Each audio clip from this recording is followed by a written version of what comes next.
Dr.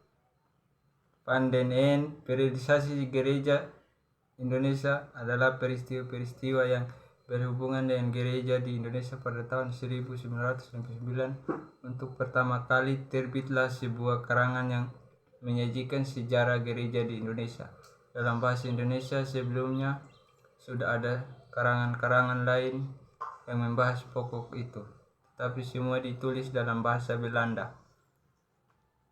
Sejarah gereja di Indonesia yang terkenal itu merupakan pembahasan pertama tentangnya dalam bahasa Indonesia sendiri setelah Dr. Muller Kruger menulis karyanya Usaha untuk Mempelajari Sejarah di Indonesia Maju Terus sejak tahun 1959.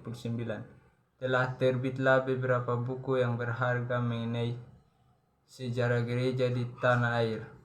Para ahli di dalam negeri maupun di luar negeri telah menghasilkan sejumlah monografi baru mengenai gereja-gereja daerah dan mengenai pokok-pokok yang tertentu.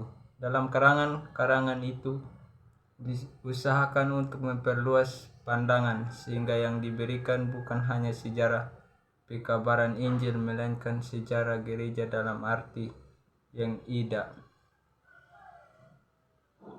khusus. Sejarah gereja dipenuhi Kalimantan Selatan, Jawa Timur, Sulawesi Tengah, dan Irian Jaya yang mendapat sorotan baru.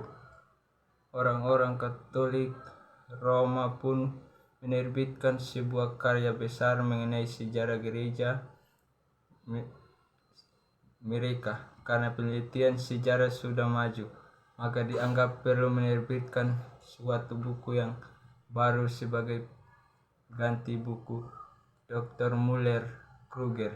Sebetulnya waktu untuk menulis sebuah buku yang baru sebelum datang masih perlu dilakukan banyak penelitian, khususnya mengenai corak kerohanian atau teologi para Sendeling dan Nemegangi.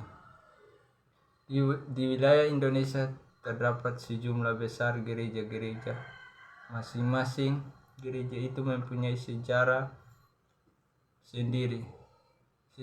Sejarah masing-masing gereja itu berbeda-beda karena faktor-faktor yang telah disebutkan di atas. Panggilan yang menjadi mula sebab timbullah gereja itu berbeda-beda coraknya, dan begitu pula halnya dengan faktor-faktor dari dalam yang ikut menentukan corak jawaban yang diberikan oleh gereja itu.